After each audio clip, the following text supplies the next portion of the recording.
முதலாவது கேள்வியாக ஒரு வீடியோவை அனுப்பி தொண்டி ஃபைசல்ங்கிற சகோதரர் ஒரு வீடியோ அனுப்பி இந்த வீடியோவில் பேசக்கூடிய ஒரு அறிஞர் பிள்ளைகள் கஷ்டப்படக்கூடாது என்று நினைக்கிறார்கள். தப்பு. அது பிள்ளைகள் கஷ்டப்படக்கூடாதுன்னு நினைக்கிறதுக்கு எந்த ஒரு இஸ்லாத்தில் ஆதாரமும் இல்லை என்று சொல்லி ஒரு ஆக்ரோஷமாக ஒரு உரை நிகழ்த்தியிருக்கிறாரு. அப்போ நம்ம பிள்ளைகள் கஷ்டப்படக்கூடாதுங்கிறதுக்காக சில நல்ல ஏற்பாடுகள்லாம் நம்ம செய்யக்கூடாதா அப்படின்ற ஒரு கேள்வியை கேட்குறார். அவர் என்ன கேட்குறாருன்னு விளங்கிக்கிறதுக்கு அந்த வீடியோவை நீங்கள் பார்த்தா விளங்கிடும். இன்னொரு உண்மையை நீங்கள் விளங்கிக்கிடுங்க. இன்னைக்கு சைக்காலஜிஸ்ட் மனோ தத்துவ டாக்டர்கள் ஒரு உண்மையை நமக்கு சொல்லிக்கிட்டே இருக்கிறாங்க. என்ன தெரியுமா? உங்க பிள்ளைகளை தருதலையாக ஆக்குவதற்கு பெற்றோர்கள் ஒரு காரணம் அப்படின்னு அவங்க சொல்லிக்கிட்டே வராங்க. நிறைய எழுத்துக்கள் வீடியோக்கள் வரும் நான் சொல்லக்கூடிய இந்த கருத்து. அதுல என்ன சொல்றாங்கன்னா, முதல்ல உன் பிள்ளை கஷ்டப்படக்கூடாது என்று ஒவ்வொரு பெற்றோர்கள் நினைக்கிறீங்களா இல்லையா, இது தப்பு அப்படிங்கிறான். என் பிள்ளை கஷ்டப்படக்கூடாது, என் பேரன் கஷ்டப்படக்கூடாது என்று ஒவ்வொரு பெற்றோர்களும் நினைக்கிறார்கள் என்றால் அங்கதான் சீர்கேடை துவங்குகிறது. ஏன் நீ கஷ்டப்பட்ட மாதிரி உன் பிள்ளை கஷ்டப்படக்கூடாதுன்னு ஏன் நினைக்கிற? நீ ஒரு டீ கடையில வேலை செஞ்ச மாதிரி உன் பிள்ளை வேலை செய்யக்கூடாது அப்படின்னு ஏன் நினைக்கிற? நீ நினைக்கிறதின் காரணத்தினாலதான் அதை அவன் பிளஸ் ஆக அவன் தனக்கு சாதகமாக பயன்படுத்தி கொண்டு எனக்கு அதைத்தான் இதைத்தான் கேட்கிறான். முதல்ல பிள்ளைங்க கஷ்டப்படுவதை நாம சகித்துக் கொள்ளணும். இன்னும் சொல்ல போனால் கஷ்டப்படணும் என்றுதான் வளர்க்கணும். கஷ்டமே இல்லாத ஒரு வாழ்க்கை இந்த உலகத்துல கிடையாது. இன்னமல் உஸ்ரி யுஸ்ரா, அல்லாஹ் அப்படிதானே சொல்றான்.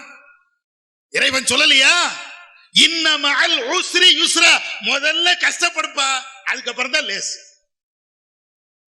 இறைவனே அப்படி ஒரு விதியை ஒரு நியதியை அல்லாஹ் வச்சிருக்கும் போது நம்ம என்ன நினைக்கிறோம்? அல்லாஹ்வுடைய நியதியை மாற்ற நினைக்கிறோம். நான் கஷ்டப்பட்டுட்டேன், என் பிள்ளை கஷ்டப்படக்கூடாதுப்பா, நான் பட்ட கஷ்டம் என் பிள்ளைக்கு வரக்கூடாது. ஏன் நீ பட்ட கஷ்டம் உன் பிள்ளைக்கு வரக்கூடாதுன்னு என்ன நீ எப்படிப்பா மாத்துற? அப்படி நினைச்சதுனாலதான் நீ பாலைவனத்தில் அவ்வளவு கஷ்டப்பட்டு கொஞ்சம் கொஞ்சமா சேர்த்து இந்த பிள்ளைக்கு நீ பைக் வாங்கி கொடுக்கிற.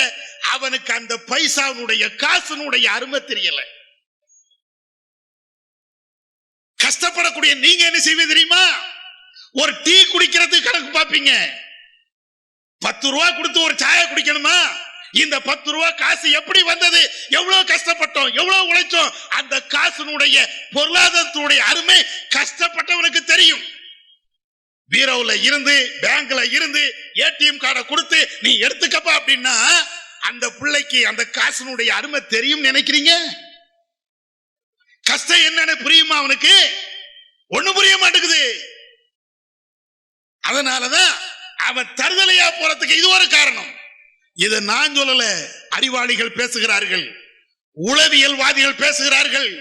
இளைஞர்கள் நாசமா போறதுக்கு பெற்றோர்கள் ஒரு காரணம் என்று அந்த காரணத்தை அவர்கள் பட்டியலிடுகின்ற பொழுது பெற்றோர்கள் பிள்ளைகள் கஷ்டப்படக்கூடாது என்று நினைக்கிறாங்க. இதுவும் ஒரு காரணம் அப்படிங்கிறான். கஷ்டப்படட்டுமே, ஒரு 10 பைசா சம்பாதிப்பதற்கு டீ கடையில உட்கார்ந்து டீ ஆத்தி பார்க்கட்டும், காசுனுடைய அருமை அவனுக்கு தெரியும். ஒரு ஹோட்டல்ல போய் அப்படி சர்வரா இருந்து 4 பேருக்கு சப்ளை பண்ணி பார்க்கட்டும், அதனுடைய வலி அப்பதான் தெரியும். ஒரு முதலாளிக்கு கீழே உட்கார்ந்து தொழிலாளியாக அவன் வேலை செய்கின்ற பொழுது ஓஹோ நான் தகப்பனும் இப்படித்தான் கஷ்டப்பட்டிருப்பாரோ, நம்ம தாயும் இப்படித்தான் கஷ்டப்பட்டிருப்பாங்களோ, அப்பதான் புரியுவான்.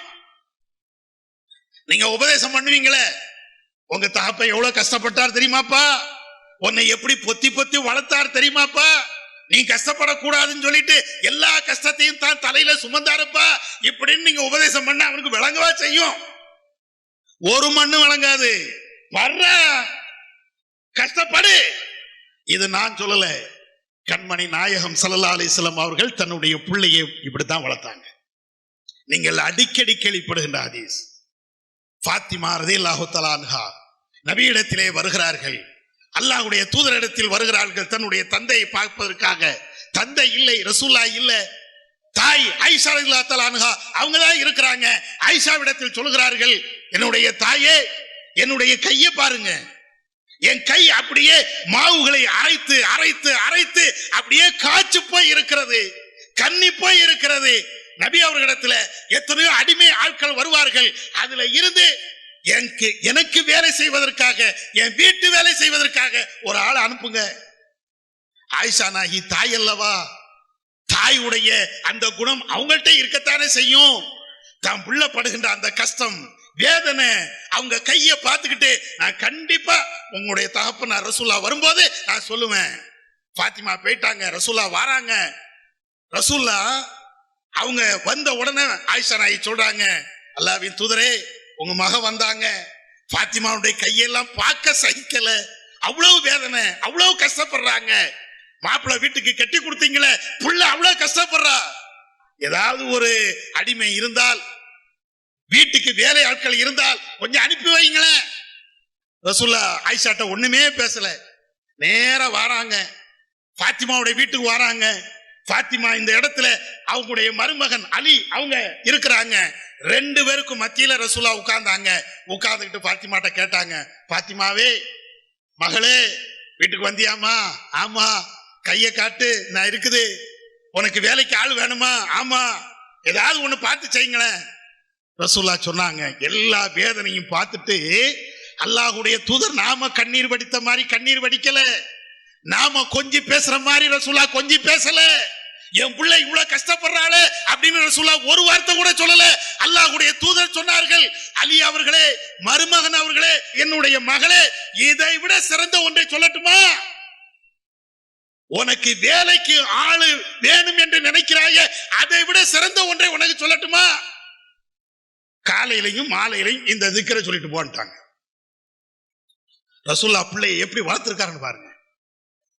கஷ்டப்படுன்னு தான் சொன்னாங்க. பிள்ளையுடைய கையை அவங்க வீட்டுல வேலை செய்து அவ்வளவு மரத்து போய் இருந்தாலும், காய்ச்சி போய் இருந்தாலும் ரசூலுல்லாஹ்வுக்கு அது வேதனை தரல. வேலை செய்யணும், பிள்ளைங்க கஷ்டப்படணும். என்ன கஷ்டப்படக்கூடாது? உலகத்துல எல்லாரும் இத பெரிய தத்துவமா நினைக்கிறது, பெரிய தத்துவமா எல்லாரும் பேசுறது. நான் பட்ட கஷ்டம் என் புள்ள படக்கூடாது. யாரா சொன்னா இந்த தத்துவத்தை? சீரழிறான, கேடுகட்டு போய் நிக்கிறான. நீ கொஞ்சம் கொடுத்ததுனால, அவன் மேல கொண்ட பாசத்தின் காரணத்தினால அவனை நாசமாக்கிறிய. பார்த்துட்டீங்களா? இதில் என்ன சொல்கிறாரு? அதாவது இஸ்லாமில் பிள்ளைகள் நல்லா இருக்கணும், கஷ்டப்படக்கூடாது என்று நினைக்கிறது கான்செப்டே கிடையாது அப்படின்னு சொல்லி, பிள்ளைகளுக்காக உழைப்பவர்கள், பிள்ளைகளுக்காக சொத்துக்களை தேடி வைக்கக்கூடியவர்கள், பிள்ளைகள் விரும்பக்கூடியதை வாங்கி தரக்கூடியவர்களுக்கெல்லாம் ஒரு அதிர்ச்சி கொடுக்குற மாதிரி, நம்ம இஸ்லாத்துக்கு மாற்றமாக நடக்கிறோன்ற ஒரு எண்ணத்தை உண்டாக்குற மாதிரி அவர் பேசியிருக்கிறார். இதில் ரெண்டு விஷயம் இருக்கிறது. இது இஸ்லாத்தில் இந்த நிலைப்பாடு இருக்குதான்றது ஒன்று. ரெண்டாவது, இதை இந்த பேசுகிறார்ல சுலைமான் பேசுகிறார்ல, இவர் பேசக்கூடாது. ஏன் பேசக்கூடாதுன்னு கேட்டால், இவர் ஒரு சாதாரண ஒரு வாடகை வீட்டில் குடியிருக்கக்கூடியவராக மேலப்பாளையத்துக்கு வந்தவர். இவர் எந்த ஒரு தொழில் வியாபாரம்லாம் பண்ணலை. ஆனால் பிள்ளைகள் நல்லா இருக்கணுங்கிறதுக்காக வேண்டி ஒரு கிரவுண்டு இடம் வாங்கியிருக்கிறாரு, அதில் பங்களா கட்டியிருக்கிறாரு, அதில் இப்போ பலவிதமான வசதி வாய்ப்புகள்லாம் செஞ்சு சொகுசாக வாழ்கிறார். பிள்ளைகளுக்காக வேண்டி பிள்ளைகளை எல்லாம் கல்லூரியிலலாம் படிக்க வச்சுருக்கிறார். எதுக்காக வேண்டி? பிள்ளை கஷ்டப்படக்கூடாதுங்கிறதுக்காக வேண்டி. பிள்ளைகள் கஷ்டப்படக்கூடாது என்பதற்காக வேண்டி இவர் மற்றவங்க வாங்கிறத விட இவர் வாங்கிறது பிற சந்தேகத்துக்குரியது. ஏன்னு கேட்டால், ஒரு அஜர்த்தாக உள்ள சம்பளம் தான் அவருக்கு கிடைக்கும். அதுக்கு மேலே பல கோடிகளுக்கு வாங்க முடியுது என்று சொன்னால் அது எப்படி வந்துச்சுங்கிறது அந்த இயக்கத்தை சேர்ந்தவர்கள் சிந்திக்க வேண்டிய ஒரு விஷயம். நமக்கு தேவை என்னென்னு கேட்டால், இப்படி வச்சிருக்கிற நீ இதை பேசலாமா? பிள்ளைகள் கஷ்டப்படக்கூடாதுங்கிறதுக்காக வேண்டி எம்புட்டு ஏற்பாடு நீ உனக்கு பண்ணி வச்சுருக்கிற. அப்போ பிள்ளைகளுக்காக வேண்டி பங்களா கட்டுவாராம், கல்லூரியில் படிக்க வைக்குவாராம், உயர்தரமான எல்லா ஏற்பாடுகளும் செஞ்சு கொடுப்பாராம். நீங்கள் என்ன செய்யணும், பிள்ளை கஷ்டப்படக்கூடாதுன்னு சொல்லிட்டு இப்படி இல்லாமல் எல்லாத்தையும் எங்களுக்கு அள்ளி தாங்க, கலெக்ஷன் பண்ணுறதுக்காக தான் எல்லாமே அப்படிங்கிறதுக்காக சொல்கிறார்.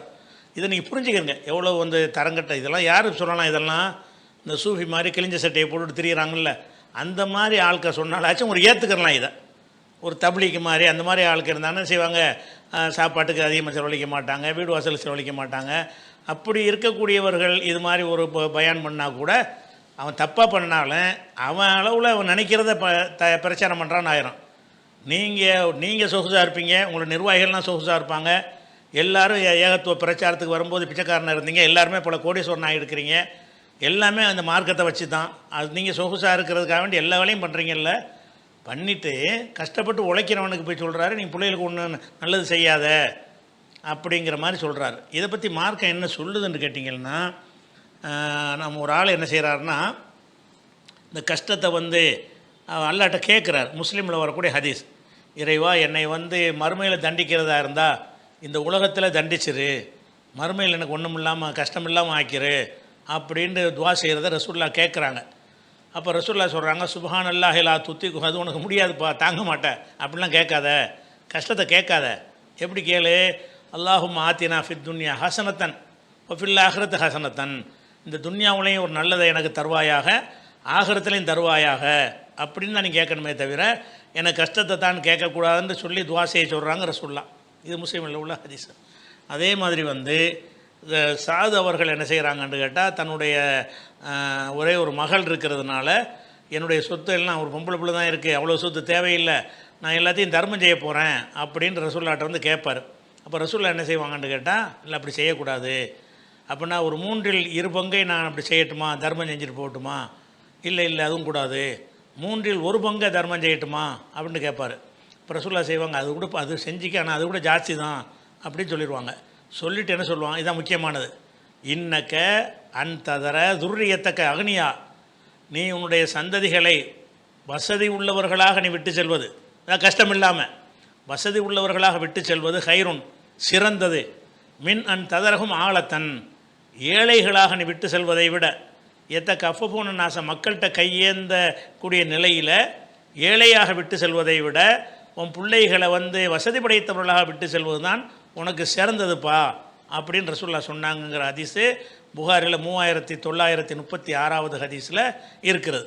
அப்போ இது பிள்ளைகளுக்காக சேர்த்து வைங்க, கஷ்டப்பட விட்டுறாதீங்க, நீங்கள் சேர்த்து வைக்காமல் விட்டீங்கன்னா நாளைக்கு அவங்க கையை தெரிவாங்க, அதெல்லாம் ஒழுங்காக அவங்க பிள்ளைகள் கஷ்டப்படக்கூடாத ஒரு ஏற்பாடு செஞ்சு கொடுக்கறது தகப்பனுடைய கடமை அப்படின்னு சொல்லி ரசூல் ஸல்லல்லாஹு அலைஹி வஸல்லம் அறிவுரை சொல்கிறாங்க.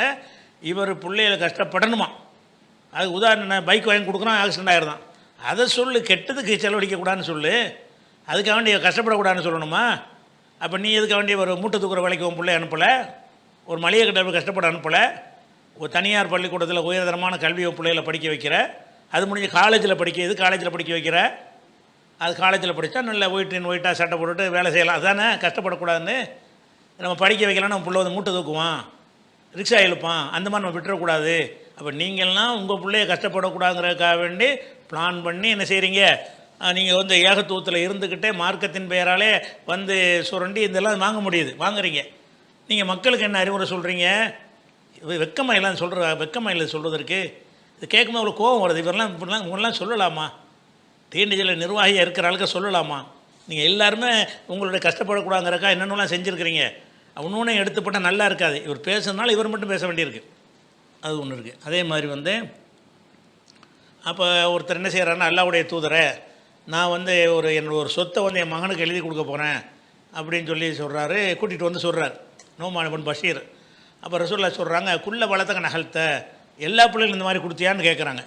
ரசூலுல்லாஹ் என்ன சொல்லலை, அதெல்லாம் எழுதி கொடுத்தாரப்போ கஷ்டப்படட்டும்ப்பா, நீம்பாட்டு சொத்தை எழுதி கொடுத்தீங்கன்னா கஷ்டம் இல்லாமல் போயிடுவாங்க அப்படி சொல்லாமல் ரசூலுல்லாஹ் என்ன செய்கிறாங்க, நீ ஒரு பிள்ளை கொடுக்குற சரிதான்ப்பா, இதே மாதிரி குள்ள வளர்த்தக்க நகல்த்த எல்லா பிள்ளைக்கும் கொடுத்தியான்னு கேட்குறாங்க. அப்போ என்ன அர்த்தம், எல்லா பிள்ளைகளுக்கும் சொத்து உங்களை கொடுத்து உங்கள் கஷ்டம் இல்லாமல் வாழ்வது, கஷ்டம் இல்லாமல்னா காசு பணம் தானே முக்கியமானது, அதை செய்யின்னு ரசூலுல்லாஹ் சொல்கிறாங்க. புகாரில் 2586வது ஹதீஸில் இந்த செய்தி இருக்கிறது. அதே மாதிரி ஒருத்தர் கேட்குற, அல்லாஹ்வுடைய தூதரை என்கிட்ட ஒரு தீனார் இருந்தால் நான் என்ன செய்கிறதுன்னு கேட்குறாரு. ஒரு தீனார் இருந்தால் உனக்கு செலவு செஞ்சுக்க, அப்போ என்கிட்ட இன்னொரு தீனார் தான் என்ன செய்யணும்னு கேட்குறாரு. தீனார்னா தங்க காசு, என்ன செய்வேன்னு கேட்குறாரு.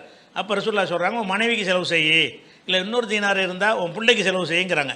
அவள் பிள்ளைக்கெல்லாம் செலவு செய்வது என்பது அவங்க கஷ்டப்படாமல் இருக்கிறது தானே. இன்னொன்று தர்மம் செஞ்சிருப்பா, உன் பிள்ளை கஷ்டப்பட்டு உழைக்கட்ட, நீ அவனுக்கு கொண்டே கொடுக்குற அப்படின்னு சொல்லாமல் உன் பிள்ளைக்கு தர்மம் செய்ய, பிள்ளைக்கு வழங்கு என்று ரசூலுல்லாஹ் சொன்னாங்கங்கிற ஒரு விஷயம் நசையில் 2535வது ஹதீஸில் இருக்கிறது. அதே மாதிரி சாதிபுன் மாலிக்குன்னா சாதிபுன் அபி வக்காஸ் மங்கள் அவர் தாப்பனார் மாலிக். இப்போ சாத் இப்னு அபி வக்காஸ் அவங்க நோய்வாய்ப்பட்டிருக்கும் பொழுது ரசூல்லா வந்து நோய் விசாரிக்க வர்றாங்க. வந்து என்ன செய்கிறாங்கன்னா, அவுசைத்த நீ ஏதாவது உன்னுடைய சொத்துக்கள் சம்பந்தமாக வசியத் பண்ணியிருக்கிறியா அப்படின்னு கேட்குறாங்க. அவர் சொல்கிறார், நான் ஆமாம் வசியத் பண்ணிட்டேன். அப்போ ரசூல்லா கேட்குறாங்க, பிகம் எவ்வளோ வசியத்து பண்ணினேன், அதான் தான தர்மம் செய்கிறதுக்காக வேண்டி எவ்வளோ வசியத்து பண்ணியிருக்கிற, வசியத்துனா உயில் மாதிரி அது செய்கிறது. குல் தவறு சொல்கிறார், மாலி குள்ளி விசபில்லா எல்லா காசையும் அல்லாவுடைய பாதையில் வசியத்து பண்ணிட்டேங்கிறாரு. என்கிட்ட இருக்கிற அம்புட்டு சொத்தையுமே என்ன செஞ்சிட்டேன், எல்லாம் அல்லாவுடைய பாதையில் அவங்க பிள்ளைய கஷ்டப்பட்டு போகிறாங்க, நம்ம ஏன் சேர்த்து வைக்கணும் அப்படிங்கிறதுக்காக வேண்டி எல்லாத்தையுமே நான் வந்து செஞ்சிட்டேங்கிறாரு. அப்போ ரசூல்லா கேட்குறாங்க, ஃபமா தரக்தலி வளதிக்க உன் பிள்ளைகளுக்கு நீ எதை விட்டு வைத்திருக்கிறாய் அப்படின்னு கேட்குறாரு. அப்போ இவர் சொல்கிறாரு, ஹும் அக்னியாவோ பி ஹைரின் இல்லை அவங்க நல்ல வசதியாக நல்லா இருக்கிறாங்க அப்படிங்கிறாரு. நான் கொடுக்க வேண்டிய அளவில் நல்லா இருக்காங்கிறாரு. அப்போ ரசூல்லா சொல்கிறாங்க, நல்லா இருந்தாலும் நீ கொடுக்கணும், நல்லா இருந்தாலும் பிள்ளைகளுக்கு நீனும் கொடுக்கணும் என்று சொல்லிவிட்டு ஹவுசி பில் உஷரி 10ல் 1 வசியத்து பண்ணு, 10ல் 9 குடும்பத்துக்கு விட்டுட்டு போ அப்படிங்கிறாங்க. பொமா ஜில்து நாக்கிசு நான் அப்படியே குறைச்சிக்கிட்டே வந்தேன். 10ல் 8 செய்யலாமா, 10ல் 7 செய்யலாமா, 10ல் 4 செய்யலாமா, 10ல் 3 செய்யலாமான்னு இப்படி என்னங்க குறைச்சிக்கிட்டே வந்தேன். ஹத்தா கால கடைசியாக சொன்னாங்க, ஹவுசி பி சுலுசி 3ல் 1 பங்கு அல்லாவுடைய பாதையில் கொடு. ஒரு சுலுசு கசீரும் ஆனால் அதுவே அதிகம்தான், அப்போ அதுவே ஜாஸ்திப்பா, அதை தாண்டி செஞ்சிடாதேங்கிறாங்க. அப்போ பிள்ளைகள் வசதியாக இருந்தால் கூட இன்னும் கொஞ்சம் விட்டுட்டு போகிறது என்ன செய்யும், கஷ்டத்தை சிரமத்தை குறைக்கும். பிள்ளைகள் கஷ்டப்படக்கூடாதுங்கிறதுக்காக வேண்டி இப்படி செய்யின்ற எல்லாத்தையும் அல்லாவுடைய பாதையில் கொடுக்குறேங்கிறார். ரசூல் என்ன செய்கிறாங்க, பிள்ளைக்கு கொடு, வசியை தம்பட்டையும் பண்ணிடாத. இதெல்லாம் எதை காட்டுது, பிள்ளைகள் கஷ்டப்படக்கூடாது. இது நான் கேட்குறேன், ஒரு மனித சைக்காலஜி படித்த ஒருத்தனை பேசுவானா, என் பையனுக்கு உடம்பு சரியில்லை எனக்கு மனசு தாங்குமா, மனுஷன் நோய்வாய்ப்பட்டான்னா எனக்கு பிள்ளைகள் படுற கஷ்டம் ஒரு தகப்பனுக்கு வந்து துடிக்குமா துடிக்காதா? ரசூல்லா அந்த குழந்தை இறந்தோன்னு அழுகுறாங்க. ஒருத்தர் கேட்குறாரு, நாங்களும் அழுவ மாட்டோமேங்கிறாரு. உன் உள்ளத்தில் உள்ள ரஹமத்தை எடுத்துகிட்டு நான் என்னப்பா செய்கிறதுன்னு கேட்குறாங்க. அப்போ வந்து ரசூல்லா குழந்தைய முத்தம் போடுறத பார்த்துட்டு நாங்களாம் பழக்கமே இல்லைங்கிறாரு. அப்போ வந்து 10 பிள்ளை இருக்குங்க, நான் யாரையும் முத்தமிட்டது இல்லைங்கிறாரு. அப்போ ரசூல்லா இறக்கம், பிள்ளைகளுமே இறக்கம் வரணும். இறக்கம்னா என்னது, நம்ம பிள்ளை கஷ்டப்படக்கூடாது, நம்ம நல்லா இருக்கிற மாதிரி நம்மளுக்கு மேலே நம்ம பிள்ளை நல்லா இருக்கணும். இதுதான் மனிதனுடைய இயற்கையான சுபாவம். அந்த சுபாவத்தை இஸ்லாம் ஆதரிக்கிறது. அவர் என்ன செய்கிறாரு, பிள்ளைகள் கஷ்டப்படணும், எவன் சொன்னது கஷ்டப்படக்கூடாதுன்னு அப்படின்னு சொல்லிட்டு என்ன செய்கிறாரு, அல்லாஹ்வுடைய ரசூல் தான் சொல்லியிருக்கிறாங்க, எவன் சொன்னதுங்கிறார்.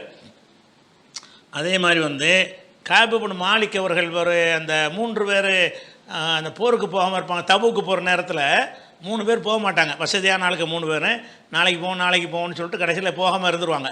ரசூல்லா போயிட்டு வருவாங்க. ஒருத்தராக பொய்க்காரனை சொல்லுவாங்க. இவர் உள்ளதே சொல்லிடுவார், இல்லை நான் என்னுடைய திமுறனால தான் நான் வராமல் போயிட்டேன், நினச்சா வந்திருந்துருக்கலாம், இந்த உலக ஆசை என்னை தடுத்துருச்சின்னு சொன்னோன்னே ரசூல்லா சில நாட்கள் அவங்கள வந்து சமூக பகிஷ்காரம் பண்ணிடுவாங்க. யாருமே பேச மாட்டாங்க. அதுக்கப்புறம் நல்லா வந்து நெஞ்சாவத அப்படி ஒதுக்கி வச்சு சரியில்லைன்னு கண்டிக்கும் விதமாக உங்களை சமுதாயத்தையும் நல்லா மன்னிச்சுட்டு அவரையும் அல சலாதத்தில்லதே குல்லிஃபு என்ற ரசூலில்லா ரசூல்லா விட்டு பின்தங்கினார்கள் அவர்களையும் நல்லா மன்னித்து விட்டான், ரசூல்லாவே மன்னித்தான், மூமின்களையும் மன்னித்து விட்டான்னு ஒரு வசனம் இறங்கணும்னு என்ன செய்கிறாருன்னா அவர் சந்தோஷத்தில் ரசூல்லாட்ட வர்றாரு. அல்லாஹ்வுடைய தூதரை, நான் செஞ்ச குற்றத்தை அல்லாஹ் மன்னித்து ஒரு வசனத்தை இறக்கிட்டான், அதுக்கு வந்து நன்றி தெரிவிக்கும் விதமாக என்னுடைய சொத்துக்களை வந்து நான் அல்லாஹ்வுக்கு தர்மம் செய்ய போகிறேன், இந்த காசு தானே என்னை வந்து இந்த மாதிரி போருக்கு போகாமல் என்னை தடுத்துருச்சு, அதனால் இந்த சொத்துக்களை எல்லாம் அல்லாஹ்வுக்கு என்ன செய்கிறேன், இன்னமின் தௌபத்தி எனது பாவ மன்னிப்புக்கு உரிய பிராயச்சித்தம் என்னவென்று சொன்னால் அன்ஹலியா மிம்மாலி சதக்கத்தன் இல்லல்லா கோயிலா ரசூலி, அல்லா ரசூலுக்கு சதக்காவாக என்னுடைய சொத்துக்களிலிருந்து நான் விலகிக் கொள்வது தான், எல்லா சொத்தையும் நான் உங்கள்கிட்ட தந்துடுறேன், அதான் அது பரிகாரம்னு வந்து சொல்கிறாரு. அப்போ ரசூல்லா சொல்கிறாங்க, அம்சிக்கு அழைக்க பால மாறிக்க, இல்லைப்பா கொஞ்சம் சொத்தை உங்கள் கையில் வச்சுக்கப்பா அப்படின்னோடனே, அப்போ நான் வந்து ஹைபரில் கிடைச்ச சொத்தை வச்சுக்கிறேங்கிறாங்க. அப்படின்னா எதுக்கு வச்சுக்கிற சொன்னாங்க, அவர் புள்ள குட்டிகள் உதவுங்கிறது தானே, அப்படிலாம் இருக்கிறது. அதே மாதிரி எல்லாம் என்ன செய்யறான்னா குர்ஆனில் கூட சொல்லி காட்டும்போது ஒரு மனிதனை பற்றி பேசுகிறான்ல 2வது சூறாவில் 266வது வசனத்தில் எல்லாம் சொல்லி காட்டுகிறான், உங்களில் ஒருத்தருக்கு வந்து ஒரு பேரிச்சம் தோட்டம் இருக்கிறது, திராட்சை தோட்டம் இருக்கிறது, அது கீழே ஆறுலாம் ஓடிக்கிட்டே இருக்கிறது, அதில் பருவத்துக்கு தக்க மாதிரி பழங்கள்லாம் கிடச்சிக்கிட்டே இருக்கிறது, அந்த நேரத்தில் அவனுக்கு வந்து முதுமை வந்து விடுகிறது, முதுமை வந்து பிள்ளைகள் வர சின்ன பிள்ளைகளாக இருக்கிறாங்க, சின்ன பிள்ளைகளாக இருக்கும் பொழுது அந்த தோட்டம் என்ன செஞ்சிருச்சுன்னு சொன்னால் ஒரு சூறை காற்று வந்து கம்ப்ளீட்டாக அழிச்சு போச்சுன்னு சொன்னால் இப்படி உள்ளது நீங்கள் விரும்புவீங்களா யாராச்சும்? நீங்கள் பிள்ளைகள்லாம் சந்தியில் நிற்குமே, நீங்கள் வயசானாலாக இருக்கிறீங்க, உங்கள் பிள்ளைகள்லாம் சிறுவர்களாக இருக்கிறாங்க, இவ்வளோ நாள் கஷ்டப்பட்டு வளர்த்த தோட்டமெல்லாம் வந்து எரிஞ்சு போச்சு, இப்படி ஒன்று ஏற்பட நீங்கள் யாராவது விரும்புவெல்லாம் நல்லா கேட்குறான். அப்படின்னா என்ன அர்த்தம்? யார் விரும்ப மாட்டோம். அப்படின்னா என்ன அர்த்தம்? நம்ம பிள்ளைய கஷ்டப்படுறது விரும்ப மாட்டோம். ஏன் விரும்ப மாட்டோம்? நம்ம இந்த சொத்துக்கள்லாம் அழிஞ்சு போச்சுன்னா நானும் கிழவனா போயிட்டேன், இந்த பிள்ளைகளை இனிமேல் தலையெடுத்து உண்டாரு டைம் இல்லை, அப்படின்னா எவ்வளோ கஷ்டப்படுவேன், எவ்வளோ கவலைப்படுவேன், நீ இப்படி ஒன்றை நீ விரும்புவியான்னு எல்லாம் கேட்குறான். 2வது சூறாவில் 266. அதில் என்ன விளங்குறது? நம்ம சில விஷயங்களை பிள்ளைகளுக்காக செஞ்சு வைக்கணும். அப்படி செஞ்சு வைக்க முடியாமல் போச்சுன்னா, செஞ்சு வச்சது அழிஞ்சு போச்சுன்னு சொன்னால் ஒரு மனிதன் அது பெருசும் பாதிக்கும் அப்படின்னு சொல்லி 2வது சூறாவில் 266 வசனத்தில் சொல்லி காட்டுறான்.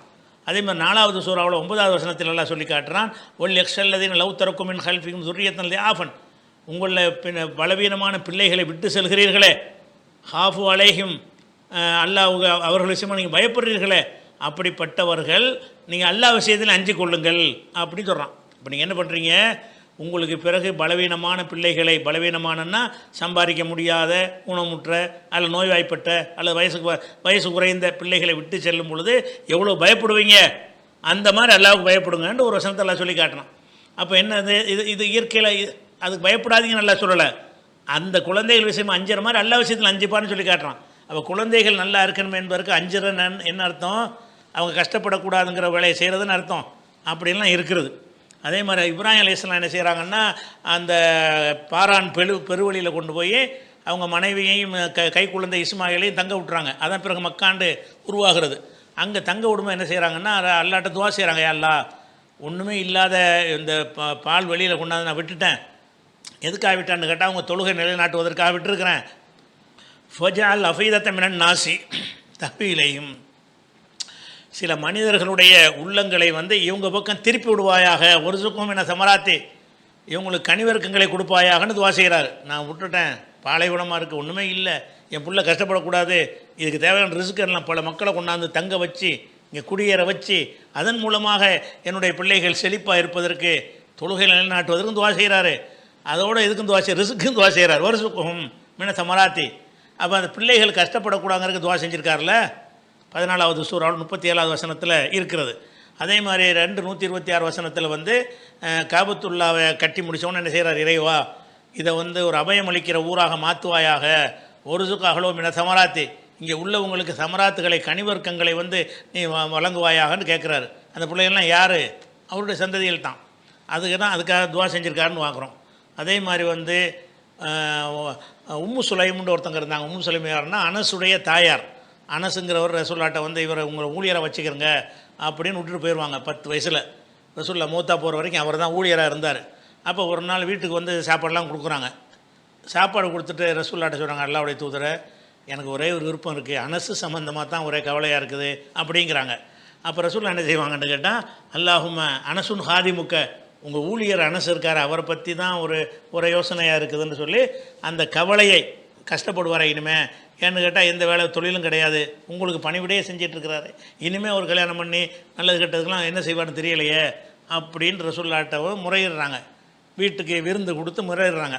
அப்போ ரசூல்லா என்ன செய்வாங்கன்னா, அல்லாஹும் அக்ஸிர் மாலஹு வலதஹு, யாரெல்லாம் இவருக்கு செல்வத்தை அதிகமாகி கொடு, அவர் பிள்ளை குட்டிகள் அதிகமாகி கொடுன்னு துவா செய்வாங்கங்கிற கருத்து வந்து புகாரில் 6334, 6378, 6344, 6379, 6380, 6381 இவ்வளோனா இந்த ஹதீஸ் இடம்பெற்றிருக்கிறது. அப்போ ரசூல்லா வந்து அதெல்லாம் நம்ம கஷ்டப்படட்டுமா, பிள்ளைனா கஷ்டம்தான் படுவாங்க அப்படி சொன்னாங்களா? நீ படுற கஷ்டம் நியாயம் தான், நான் அல்லாட்ட துவா செய்கிறேன், நிறைய காசு பணத்தை கொடுன்னு கேட்குறாங்க. அப்போ பிள்ளைகள் கஷ்டப்படக்கூடாதுன்றது ஒரு தகப்பனுடைய கடமை. அது பாவ செயல் மாதிரி பேசுகிறாரு, இருந்தாலும் பாவ செயல் மாதிரி பேசுகிறாரு, தப்பாக மிஸ்கைட் பண்ணுறாரு. இதெல்லாம் வந்து கண்டிக்கணும், அதில் உள்ளவங்கள கண்டிக்கணும். என்னையா நீ பேசுகிற, வாயில் வந்தெல்லாம் பேசுவியா, மக்களுக்கு வழிகாட்டக்கூடிய விஷயத்தை சொல்லுவியா, ரசூல் ஸல்லல்லாஹு அலைஹி வஸல்லம் எந்த மாதிரி உருவாக்கினாலும் அது மாற்றமாலும் நீ பேசுவியா, நீ அதை விட சொகுசை விரும்பி கொண்டு சொகுசாக வாழ்ந்து கொண்டு இப்படி சொல்லுவியான்னு கேட்கணுமா இல்லையா?